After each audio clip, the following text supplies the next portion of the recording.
तो जिस तेल और गैस पर अटैक को लेकर अब ट्रंप और नेतन्याहू में भी दरार पड़ गई है, वो इसलिए क्योंकि इसमें सिर्फ गैस या तेल प्लांट में आग नहीं लगी, बल्कि ये आग अब दुनिया को जलाने वाली है। भले ही हमले ईरान, कतर, सऊदी में हुए, लेकिन ये आग की लपटें पूरी दुनिया की ऊर्जा जरूरतों को खाक में मिलाने के लिए किसी बड़े खतरे से कम नहीं है। और अब सवाल यह है कि आखिर इसका भारत और हम पर, आप पर क्या असर पड़ने वाला है।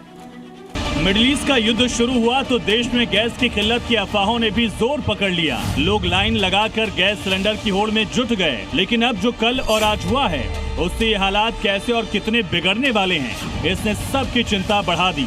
क्योंकि एक तरफ ईरान का साउथ पार्स गैस फील्ड जला तो जवाब में ईरान ने भी कतर पर बहुत बड़ा हमला कर दिया।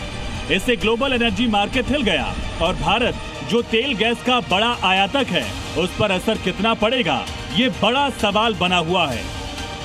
ये सवाल इसलिए खड़े हुए क्योंकि कतर भारत का सबसे बड़ा LNG सप्लायर है। भारत की कुल LNG इंपोर्ट का 40% कतर से आता है और कतर में ही रास लफान पर हमला किया गया है। बड़ा डैमेज किया गया, जिससे यहाँ प्रोडक्शन रोक दिया गया और अब इसका असर भारत की सप्लाई पर भी पड़ सकता है। दूसरा असर क्रूड ऑयल की कीमतों से भी होगा, क्योंकि इस युद्ध में अब तक 40 से 50% इसमें बढ़ोतरी हो चुकी है। इससे आने वाले वक्त में भी भारत में भी कीमतों पर असर हो सकता है।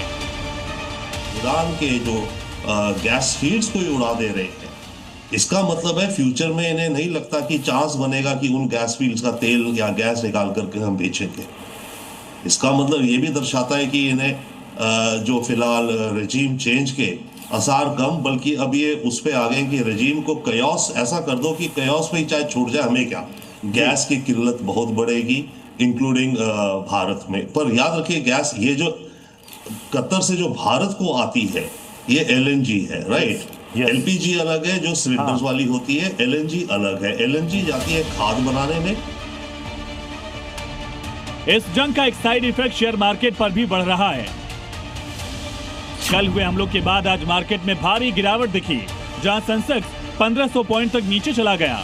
वहीं सोने और चांदी की कीमतों में भारी गिरावट आई है। चांदी आज 10,000 गिरकर 2,37,000 पर पहुंची। वहीं सोने में भी 2,300 रुपए की गिरावट आई। भले ही अब तक भारत पर इस युद्ध का असर इतना नहीं पड़ा, क्योंकि सरकार ने बार बार कहा कि भारत के पास पर्याप्त भंडार मौजूद हैं। लेकिन अगर ये जंग इसी तरह और बढ़ती गई और अगर तेल गैस की सप्लाई ऐसे ही बंद रही, तो इसकी आग भारत तक भी आ सकती है। ब्यूरो रिपोर्ट, जी मीडिया।